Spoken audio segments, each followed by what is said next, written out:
يا ربي بالمصطفى بلغ مقاصدنا واغفر لنا ما مضى يا واسع الكرم.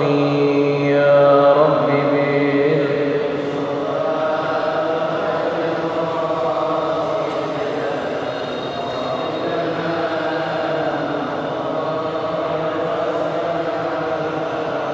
يا ربي هيئ لنا من أمرنا راشدا واجعل معونتك الحسنى لنا مددا.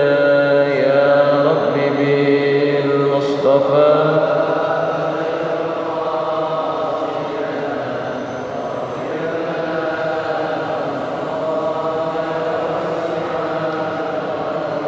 ولا تكلنا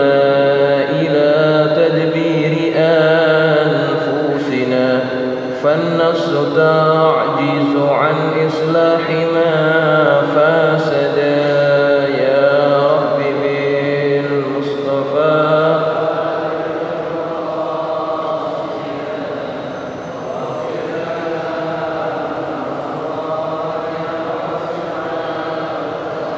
أنت الكريم وقد جهزت يا آملي إلى أيادك وجها سائلا ويدا. يا رب بالمصطفى بلغ مقاصدنا واغفر لنا ما مضى يا واسع الكرم. اللهم صل وسلم وبارك عليه وعلى آله. الفاتحة على نية الله يفتح علينا فتوح العارفين ويفقهنا وإياكم في الدين ويرزقنا كمال الإخلاص واليقين. ثم الفاتحة إلى روح سيدنا وحبيبنا رسول الله محمد بن عبد الله وعلى آله وأصحابه وأزواجه وذريته. ثم إلى أرواح ثم إلى أرواح الأولياء والشهداء والصالحين والعلماء العاملين من مشارق الأرض إلى مغاربها. وثم إلى روح مؤلف هذا الكتاب الشيخ محمد نواوي بن عمر البنتاني بأن الله يتغشاهم بالرحمة والمغفرة ويعيد علينا من بركاتهم أسرارهم وأنوارهم وعلومهم ونفحاتهم في الدين والدنيا والآخرة. وثم إلى أرواح مشايخنا ومعلمينا الحبيب عبد الرحمن بن محمد السكاف. وثم إلى رجله وشافي هذا. وثم إلى كجي أبو الشك الرملي. وثم إلى أولاد كجي حسن رزقي. وثم إلى كجي سيف الأنصير. وثم إلى روح الحبيب علي بن عبد الرحمن السكاف. وثم إلى روح معاشش الشافعية كيهجي عبد الله الشافعي بأن الله يتغشاهم بالرحمة والمغفرة. وإلى حضرة النبي الفاتحة. أعوذ بالله من الشيطان الرجيم. بسم الله الرحمن الرحيم.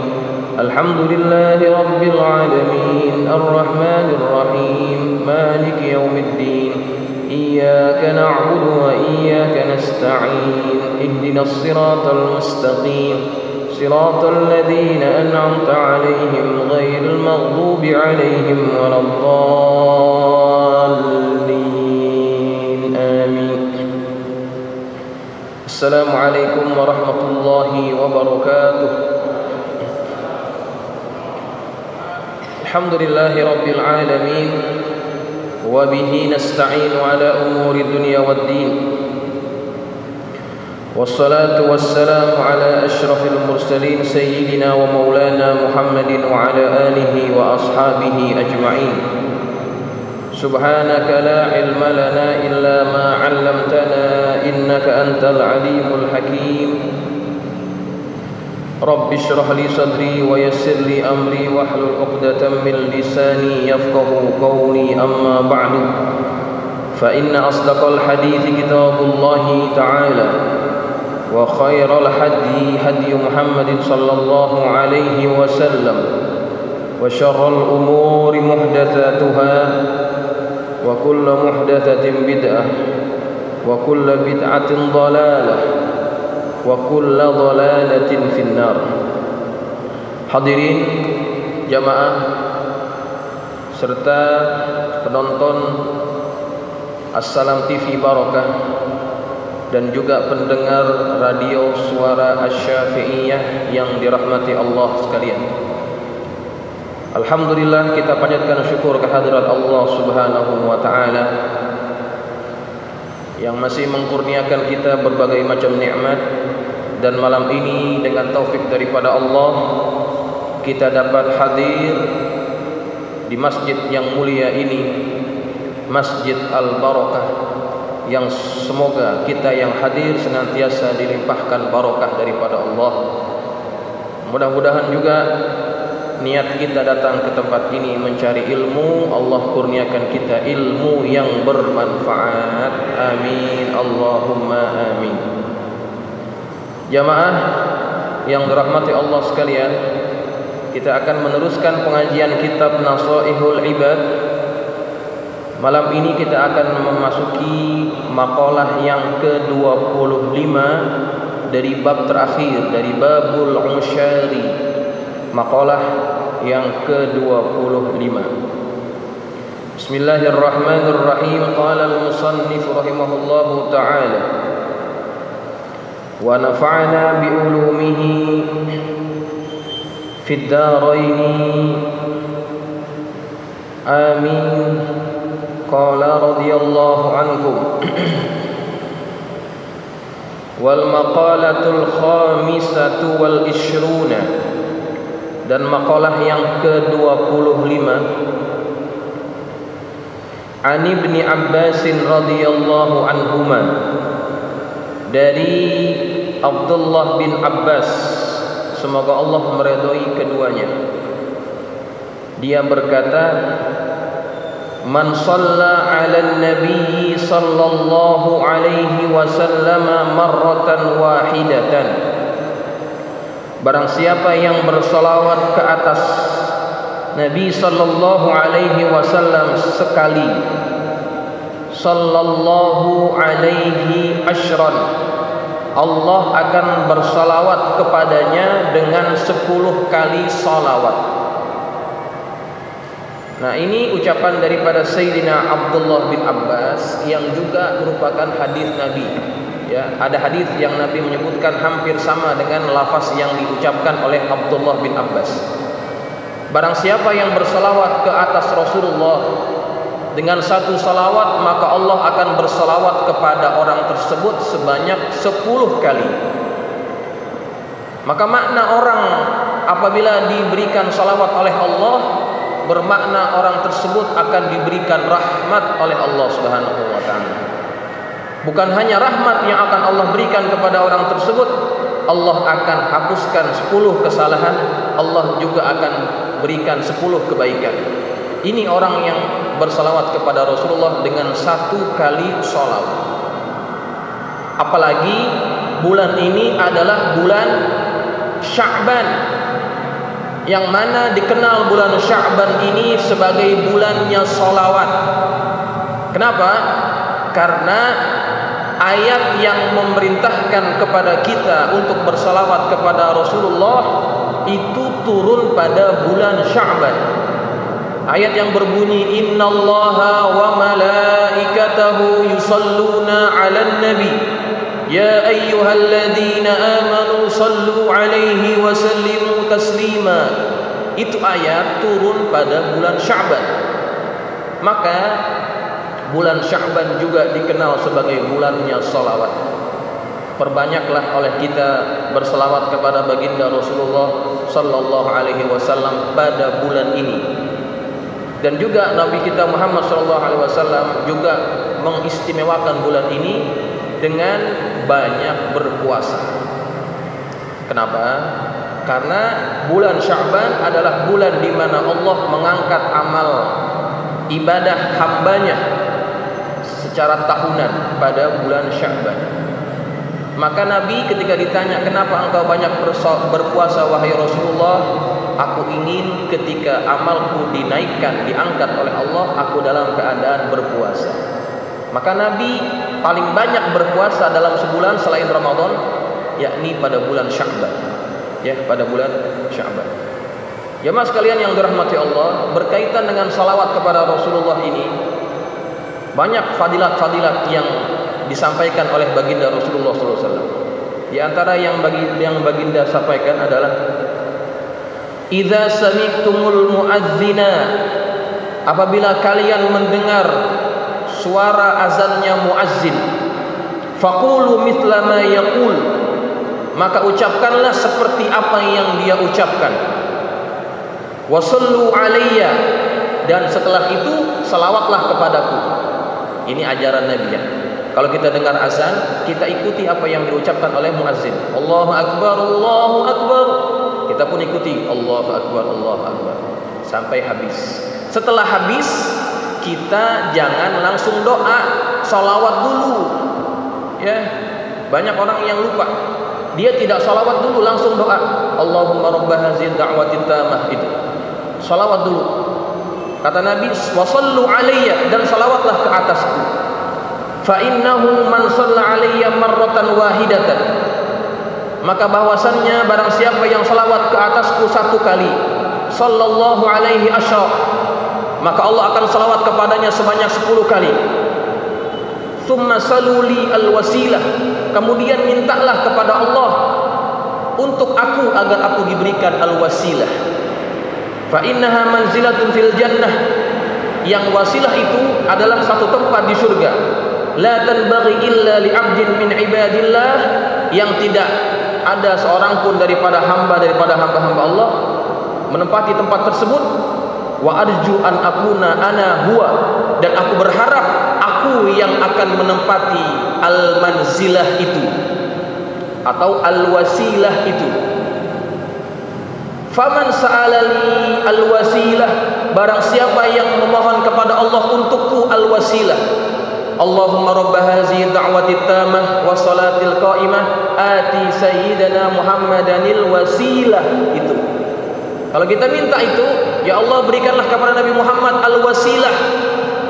Maka barang siapa yang meminta untukku supaya aku diberikan wasilah tersebut, halat alaihi syafa'ah, maka orang tersebut berhak untuk mendapatkan syafaat.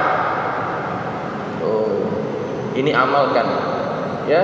Setiap kita dengar azan, jawab panggilan muazzin, kemudian salawat kepada Rasulullah, baru doa. Kalau kita lakukan itu, kita akan diberikan satu kepastian bahwa kita akan diberikan syafaat oleh baginda Rasulullah sallallahu alaihi wasallam. Apa yang paling berharga pada waktu itu selain wasilah daripada syafaat baginda Rasulullah sallallahu alaihi wasallam? Tidak ada yang paling berharga ketika itu.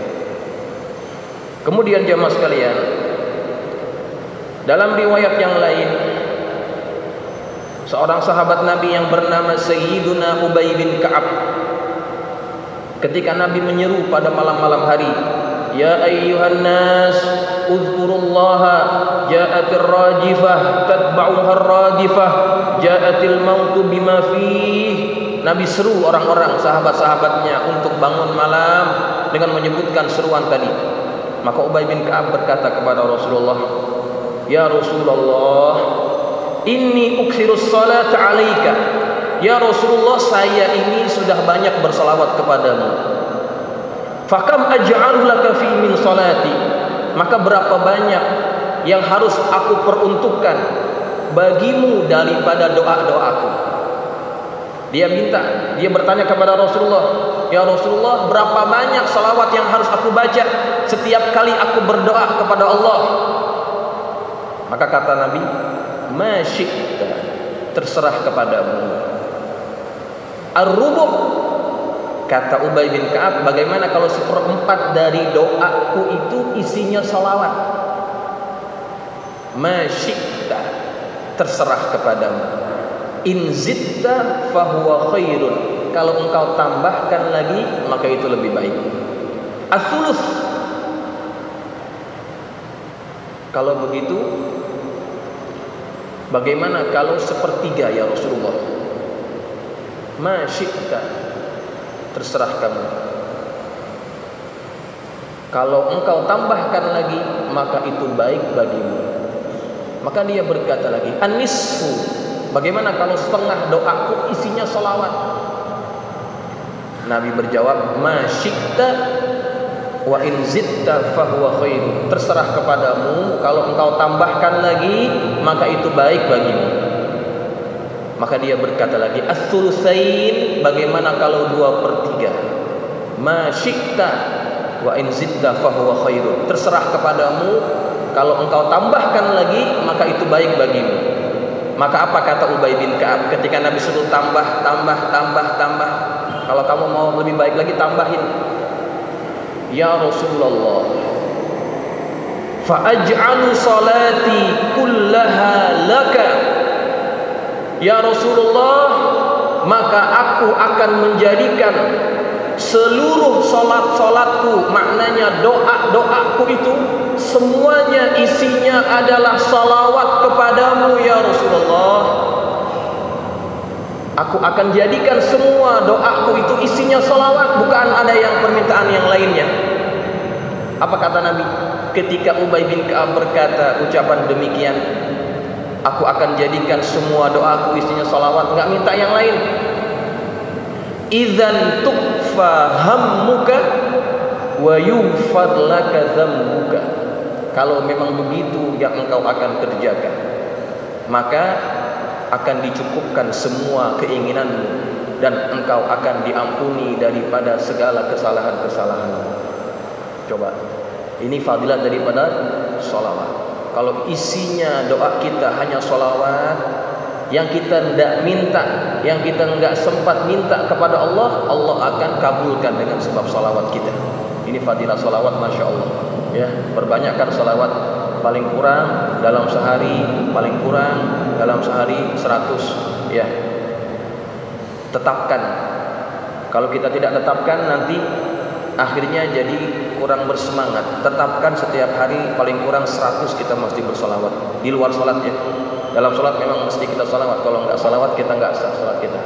Yaitu pada tasyahud akhir. Baik jamaah sekalian, itulah berkaitan dengan sholawat. Kemudian kata Sayyidina Abdullah bin Abbas, man sabbahu sallallahu alaihi wasallam marratan, barang siapa yang menghina, yang mencaci Rasulullah sallallahu alaihi wasallam sekali cacian, sabbahullahu alaihi asyra marratin, maka Allah akan mencacinya sebanyak 10 kali. Ini kata Abdullah bin Abbas. Mencaci Nabi sekali, Allah akan mencacinya 10 kali. Ala tara, tidakkah engkau melihat, ay tanzur, ataupun kau melihat, fi qaulihi ta'ala lil Walid bin al-Mughirah, pada ucapan Allah terhadap Al-Walid bin al-Mughirah, laknatullah alaih, laknat Allah ke atasnya, hina sabban nabi, ketika dia mencaci Nabi sallallahu alaihi wasallam marratan, sekali cacian, sabbahullahu asyra marratin, Allah mencacinya 10 kali. Faqala subhanahu wa ta'ala, Allah subhanahu wa ta'ala berfirman, ya, ini tentang Al-Walid bin Al-Mughirah, ya. Kita baca matannya dulu. Wala tuti' kulla hallafin mahin hammazin masya'in binamim manna'in lil khairi mu'tadin athim utullin ba'da dhalika zanim ankala za malin wa banin idza tutla alaihi ayatuna qala asatirul awwalin, yakni yakdzibu bil Qur'an. Inilah 10 cacian Allah kepada siapa? Kepada Al-Walid bin Al-Mughirah. Dia mencaci Nabi sekali, Allah balas cacian dia kepada Nabi, yakni dengan 10 kali cacian. Dalam mana? Dalam Quran Allah caci terus. Allah langsung caci dia dalam Al-Quran. Ini Al-Walid bin Al-Mughirah. Sebentar saya ingin cerita sedikit tentang Al-Walid bin Al-Mughirah. Ini orang luar biasa nih, durhakanya kepada Rasulullah. Ayat yang menceritakan tentang Al-Walid bin Al-Mughirah, kata para ulama, dalam Quran itu sebanyak 104 ayat bercerita tentang dia. Itu luar biasa. 104 ayat bercerita tentang Al-Walid bin Al-Mughirah. Dia ini adalah orang Quraisy, tepatnya daripada Bani Makhzum. Ya, dia daripada Bani Makhzum. Al-Walid bin Al-Mughirah Al-Makhzumi. Ini orang terpandang, ini orang kaya, berketurunan bangsawan. Nah, dia lahir 95 tahun sebelum Nabi hijrah. Ya. Jadi ketika Nabi hijrah itu umur dia kalau masih hidup waktu itu umurnya 95 tahun waktu itu. Al-Walid bin Al-Mughirah. Ini orang terpandang, sesepuhnya orang-orang Quraisy. Dia banyak jasanya juga bagi orang-orang Quraisy. Sebelum Nabi diangkat jadi Rasul, dia juga termasuk orang terpandang. Banyak hartanya. Nah, satu kali Ka'bah itu pernah rusak, ya, dihantam banjir. Pintunya itu jadi rusak. Kemudian pondasi juga hampir runtuh. Maka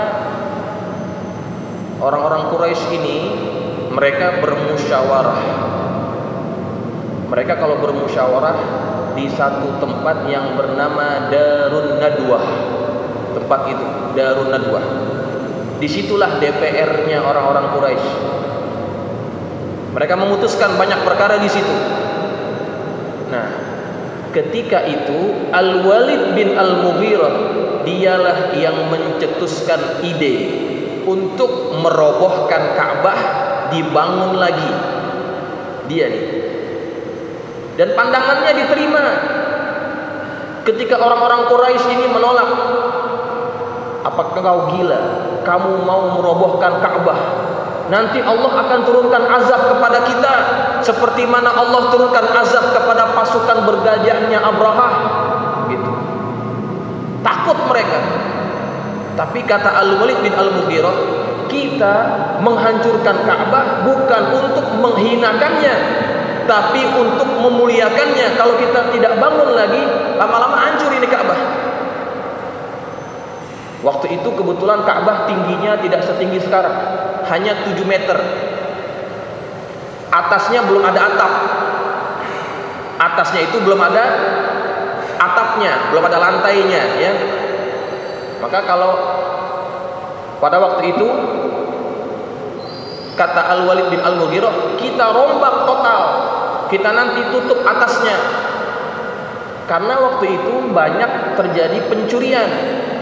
Harta-harta kaum musyrikin Quraisy, orang-orang Quraisy itu juga sering dicuri.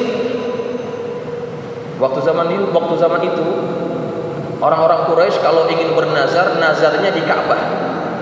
Dia bernazar, kemudian dia lemparkan apa? Dia lemparkan duit emas ke dalam Ka'bah, masuk ke dalamnya. Karena waktu itu belum ada atapnya. Ya. Nah, harta yang terkumpul di situ dicuri sama orang kadang-kadang. Pintunya juga siapa saja bisa masuk, belum terlalu selamat. Kita bongkar. Kemudian ketika mereka setuju, mereka lagi bingung lagi. Siapa yang akan merobohkannya pertama kali? Kata Al-Walid bin Al-Mughirah, biar saya yang naik ke atas. Dia naik ke atas. Mana palunya? Dikasih palunya. Kemudian sebelum dia memalu dihancurkan Ka'bah itu, dia berkata kepada Allah, "Ya Allah, aku menghancurkan rumahmu ini bukan untuk menghinakannya, tetapi untuk memuliakannya kembali. Maka janganlah engkau azab kami." Maka ketika itu dia yang memulakan menghancurkan Ka'bah. Tok, tok, tok, hancur. Nah, ketika dia menghancurkan Ka'bah itu, orang-orang Quraisy melihat dia, wah nggak apa-apa nih, gitu. Baru yang lain akhirnya mereka juga bersama-sama merobohkan Ka'bah. Rata Ka'bah itu. Nah, waktu itu Pintu Ka'bah ada 2. Yang sekarang satu lagi di belah sininya. Kalau ini Ka'bah ya, segi 4 ini Ka'bah. Kalau yang sekarang di sini pintu Ka'bah, dulu ada di sini juga pintu Ka'bahnya. Ada 2 pintu Ka'bahnya. Dan waktu itu Ka'bah itu lebih besar bentuknya. Ya, lebih besar bentuknya. Kenapa sekarang lebih kecil? Dipersempit. Makanya kan ada bagian yang disebut sebagai Hijr Ismail. Kalau orang tawaf lewat di situ, tawafnya enggak dikira, enggak dihitung. Kenapa? Karena Hijr Ismail itu masih bagian dari Ka'bah. Ya, itu Hijr Ismail. Nah, kenapa disebut Hijr Ismail? Karena disitulah dulu Nabi Ismail menumpuk-numpuk batu untuk diberikan kepada bapaknya Nabi Allah Ibrahim ketika dia akan membangun Ka'bah. Nah, batu bahasa Arabnya adalah hajar. Tumpukan-tumpukan batu namanya hijir. Itu maksudnya, ya. Nah, kenapa jadi kecil Ka'bah sekarang? Hijr Ismail itu jadi di luar, bukan di dalam.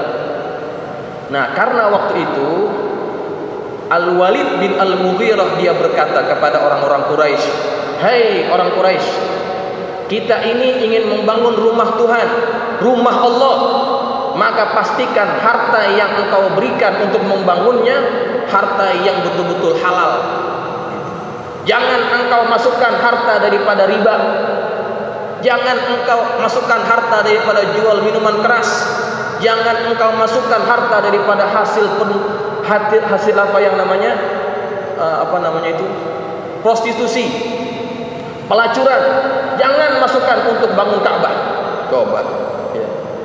Orang Quraisy waktu itu diberikan ilham oleh Allah melalui Al-Walid bin Al-Mughirah untuk menjaga kesucian rumahnya daripada menggunakan harta-harta yang haram. Maka ketika mereka hitung-hitung hartanya, kebanyakan kan orang Quraisy mengamalkan apa? Riba, jual arak, prostitusi dan sebagainya. Maka ketika dihitung enggak banyak. Maka karena harta yang terkumpul tidak banyak, dikecilkan bangunannya. Ya, itu ceritanya. Dikecilkan bangunan Ka'bah karena ongkos untuk bangun Ka'bah itu tidak murah. Batunya diambil dari mana?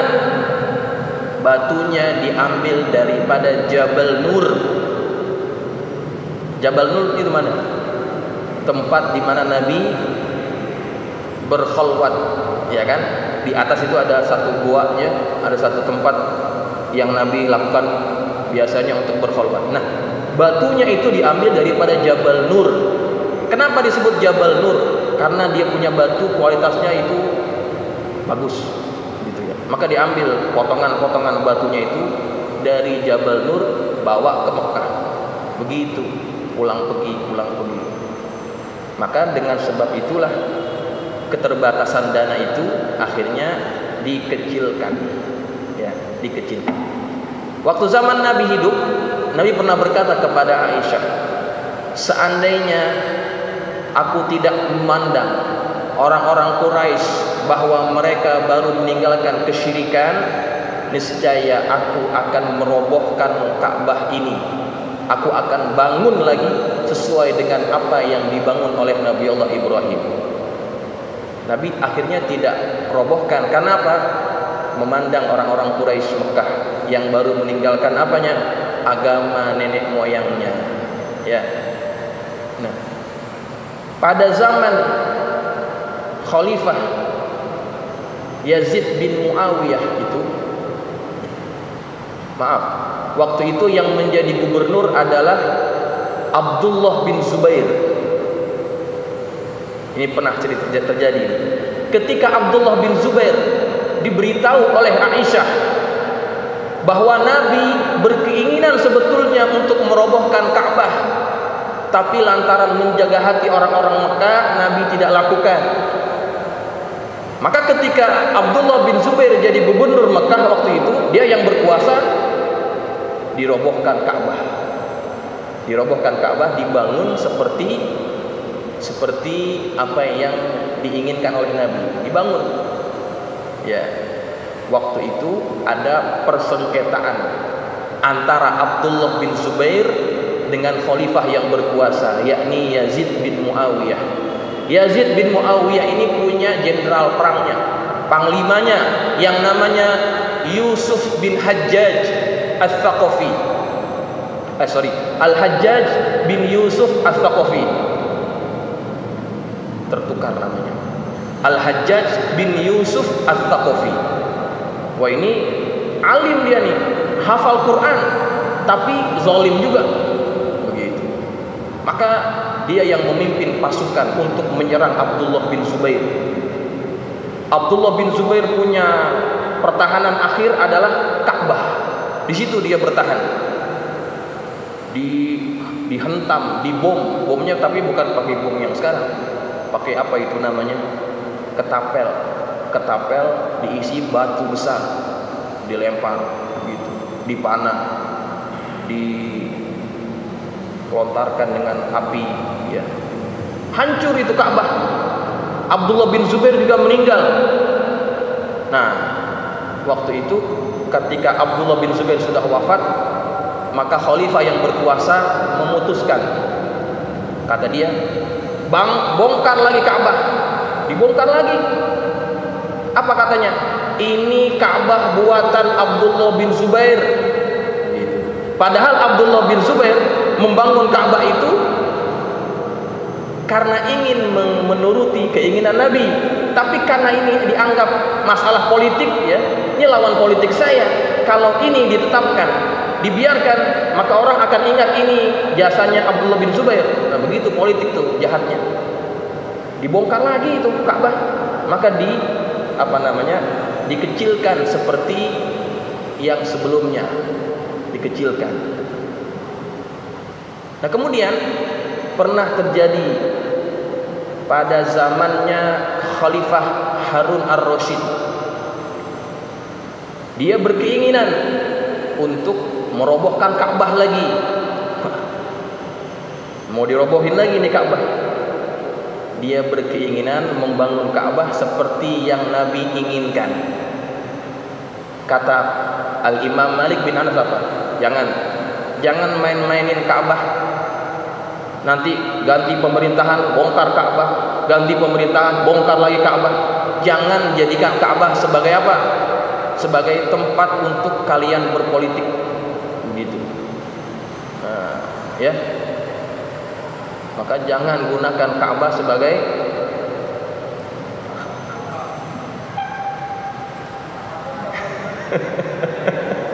ya, paham ya?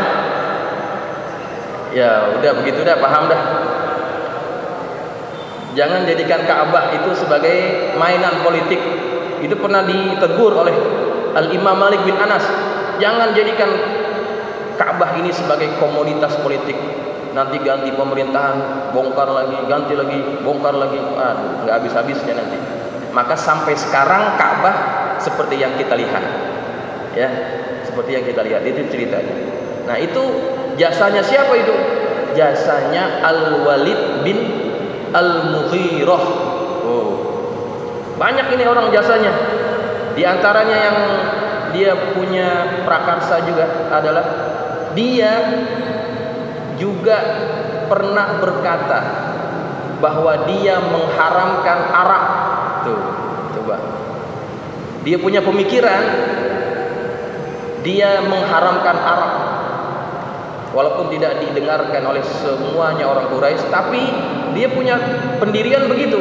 Maka ketika anaknya mabok, anaknya dipukulin. Konsisten dengan keputusan. Karena dia berpikir arak itu tidak baik. Nah, nanti kemudian ketika Nabi sudah jadi Rasul, apa yang pernah diputuskan itu juga selaras dengan apa yang Allah sebutkan dalam Quran. Kemudian dia punya lagi satu ijtihad. Orang yang mencuri harus dipotong tangannya. Itu punya ijtihad dia. Yang mencuri harus dipotong tangannya. Tuh, pemikirannya itu maju ke depan. Dan ketika Nabi jadi Rasul, ada juga ayat yang menyuruh untuk dipotong tangan bagi orang yang mencuri. Ya. Nah, itu luar biasa Al-Walid bin Al-Mughirah. Tapi lantaran dia ini adalah orang yang benci Rasulullah, kalau dia masuk Islam saja banyak jasanya. Tapi dia benci Nabi, kemudian dia dengki kepada Rasulullah SAW, maka Allah laknat dia. Sekali cacian dia kepada Nabi, Allah laknat dia 10 kali, caci dia 10 kali, seperti yang disebutkan dalam kitab ini. Ya. Apa kata Allah Subhanahu wa taala dalam ayat ini? Ini dalam surah Al-Qalam ya. Nanti bisa dilihat dalam surah Al-Qalam ayat yang ke-10 sampai ayat yang ke-15. Wala tuti' kulla halafim mahin.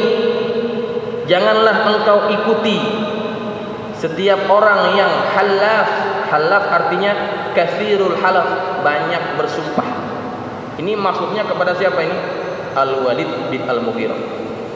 Jangan engkau turuti, jangan engkau ikuti orang yang suka banyak sumpah. Halaf, mahin. Nih cacian Allah yang kedua kepada dia. Mahin apa artinya? Haqirun fit tadbir. Orang ini hina dalam pengurusannya, dalam kehidupannya hina sudah. Mahin, Allah anggap dia hina. Apalagi yang ketiga, hamazin katsirul ghibah, suka ngomongin orang. Katsirul ghibah, hamazin, suka ngomongin orang. 3. Masya'im binamim. Masya'im binamim ay kathiru naqlil kalam min qaumin ila qaumin ala wajhil ifsadi bainahum. Maksudnya adalah dia sering memindahkan satu perkataan kepada orang lain, ya, daripada satu kaum kepada kaum yang lain dengan tujuan untuk merosakkan hubungan mereka. Namanya ini orang tukang ngadu. Ngadu apa? Ngadu domba, bukan ngadu cupang. Masya'im binamim, orang yang suka namimah. Ini orang ini disebutkan oleh Allah sifatnya masya'im binamim, suka mengadu domba orang. Berapa tuh? 3. Halaf, mahin, hamaz, masya'im binamim. 4 sudah. Kemudian manna'il lil khairi. Manna'il lil khairi katsirul man'i lin nasi minad dukhuli fi dinil islami. Yakni dia itu sering menghalangi manusia untuk masuk ke dalam agama Islam. Kalau manna'il lil khairi artinya kan orang yang mencegah, menghalang kebaikan-kebaikan. Maka dia juga orang yang paling banyak menghalangi orang untuk masuk ke dalam agama Islam. Ada orang mau masuk Islam, jangan kamu ikuti orang gila, jangan kamu ikuti tukang sihir itu, jangan kamu ikuti penyair itu. Begitu kata dia kepada Nabi kita Muhammad SAW. Berapa itu? 5 ya. 5. Nah, udah azan. Ya. Udah azan ya. Selanjutnya nanti kita akan sambung lagi cerita tentang Al-Walid bin Al-Mughirah ini. Insyaallah kita akan sambung minggu depan. Ya, sambung minggu depan. Insyaallah kita masih sempat lagi. Ya, masih 5 tadi ya. 5 lagi kita akan sambung minggu depan. Banyak cerita tentang si Al-Walid bin Al-Mughirah ini, ya. Kenapa dia akhirnya jadi sangat dibenci oleh Nabi, dibenci oleh Allah Subhanahu wa taala. Insyaallah kita jumpa lagi, mudah-mudahan bermanfaat. Ada yang ingin bertanya? Ada ya?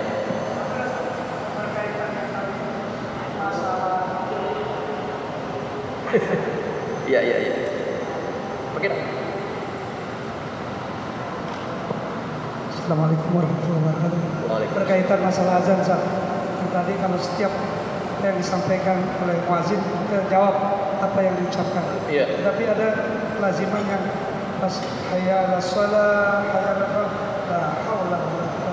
Iya. Itu Iya. Memang untuk pada bacaan hayya 'alas shalah, hayya 'alal falah, kita jangan ngikutin dia. Ya. Kan dia mengajak kita apa? Marilah kita sholat. Dia ngajak kita. Masa kita ngikutin lagi? Hayya 'alas shalah, mari kita sholat. Dia ngajak kita. Ya. Maka kita jawabnya dengan ucapan la haula wala quwata illa billah. Ayo kita sholat, ayo kita menuju kemenangan. Kita katakan apa? Tidak ada kekuatan, tidak ada daya melainkan daripada Allah Subhanahu wa taala. Kita dapat sholat, kita dapat mencapai kejayaan, itu semua karena pertolongan dan bantuan daripada Allah, gitu. Ya, jangan kita ngikutin lagi dia. Kemudian kita dengar as-salatu khairum minan naum. Jangan kita ngikutin lagi as-salatu khairum minan naum. Dia ngingetin kita. Jawabnya apa? Sodakta wa barorta, atau bisa juga sodakta wa barirta. Dua ya, bisa, dua-duanya bisa. Sodakta wa barorta, sodakta wa barirta. Iya, itu sudah cukup. Ya, jelas ya. Baik, mudah-mudahan bermanfaat. Ya, ada lagi, silakan.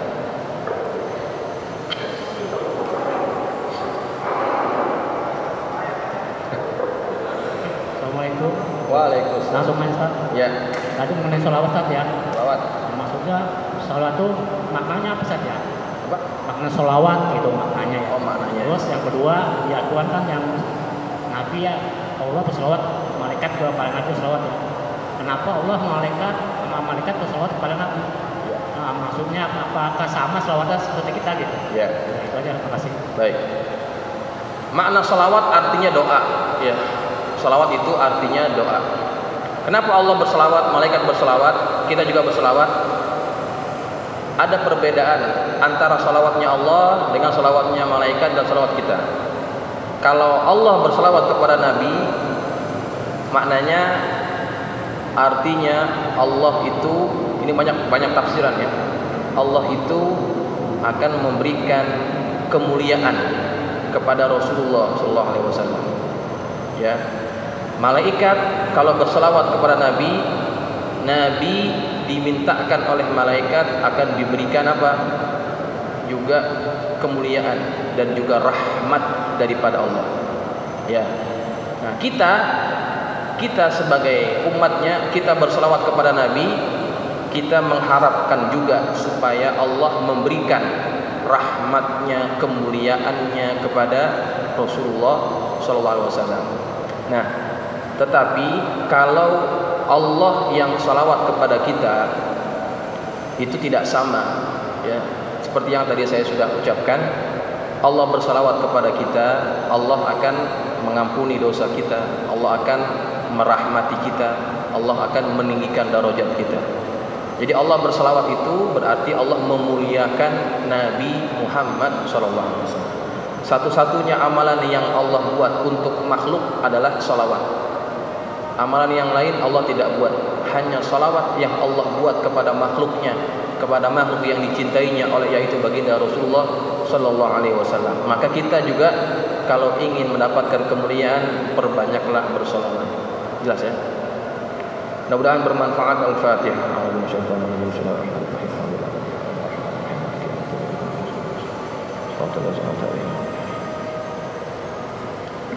Bismillahirrahmanirrahim. Alhamdulillahi rabbil alamin. Wassalatu wassalamu ala asyrafil mursalin sayyidina wa maulana Muhammadin wa ala alihi wa ashabihi ajma'in. Allahumma anfa'na bima 'allamtana wa 'allimna ma yanfa'una. Allahumma zidna wa la tanqusna wa akrimna wa la tuhinna wa'tina wa la tahrimna wa athirna wa la tu'thir 'alaina wa ardina warḍa 'anna. Allahumma inna nas'aluka bihaqqi Fatimata wa abiha وبعلها وانها افتح علينا وعلى أولادنا وتلاميذنا فتوح العارفين فقهنا وإياكم في الدين وارزقنا كمال الإخلاص واليقين. اللهم ارزقنا فهم النبيين وحفظ المرسلين وإلهام الملائكة المقربين برحمتك يا أرحم الراحمين. اللهم اجعلنا من الذين يستمعون القول فيتبعون أحسنه. صلى الله على سيدنا محمد وعلى آله وصحبه وسلم والحمد لله رب العالمين. والسلام عليكم ورحمة الله وبركاته.